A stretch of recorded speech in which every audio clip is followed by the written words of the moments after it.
রাজধানীর মিরপুর মডেল থানার হত্যা চেষ্টা মামলায় আত্মসমর্পণের পর child and old age care আশ্রমের চেয়ারম্যান মিল্টন সমাদ্দার ও তার স্ত্রী মিঠু হালদারকে কারাগারে পাঠিয়েছেন আদালত।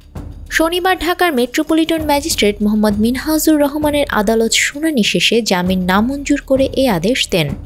এ বিষয়ে তার আইনজীবী ওহিদুজ্জামান বিপ্লব বলেন, গত ৬ মে আদালত এ মামলায় অভিযোগপত্র আমলে নেন। আগের দিন ৫ মে তার মা মারা যান, যে কারণে মিল্টন সমাদ্দার উপস্থিত হতে পারেনি।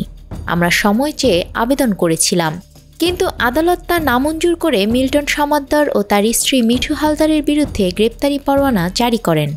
আজ তারা আদালতে আত্মসমর্পণ করে জামিন চান। আদালত শুনানি শেষে জামিন নামঞ্জুর করে তাদের কারাগারে পাঠানোর আদেশ দেন। মামলা সূত্রে জানা গেছে, গত বছরের ১ মে রাতে রাজধানীর মিরপুর এলাকায় অভিযান চালিয়ে মিল্টন সমাদ্দারকে গ্রেপ্তার করে ঢাকা মহানগর গোয়েন্দা পুলিশ। তার বিরুদ্ধে জাল মৃত্যু সনদ তৈরি, টর্চার সেলে মানুষজনকে নির্যাতন ও মানব পাচারের অভিযোগে ৩টি মামলা দায়ের করা হয়।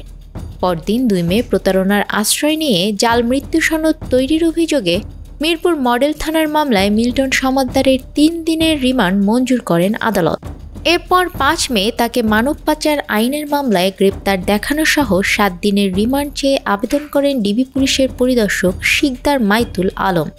ঢাকার মেট্রোপলিটন ম্যাজিস্ট্রেট মেহরা মাহবুব তাকে মানব পাচার মামলায় গ্রেপ্তার দেখানোর আবেদন মঞ্জুর করেন। পরে রিমান্ড শুনানি শেষে ঢাকার মেট্রোপলিটন ম্যাজিস্ট্রেট বেগম শান্তা আক্তারের আদালত তার ৪ দিনের রিমান্ড দেন।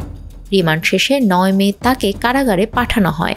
কারাগারে থাকা অবস্থায় মারধরের আরেক মামলায় তাকে গ্রেপ্তার দেখানো হয়। তিনি ৩ মামলায় জামিনে কারামুক্ত হন। পরে তদন্ত শেষে মিল্টন সমাদ্দারের বিরুদ্ধে হত্যা চেষ্টা মামলায় অভিযোগপত্র দেন ডিবি পুলিশের পরিদর্শক আতাউর রহমান। এ মামলায় মিল্টন সমাদ্দারের সঙ্গে তার স্ত্রী মিঠু হালদারকে অভিযুক্ত করা হয়। নিউজ ডেস্ক, আমাদের সময়।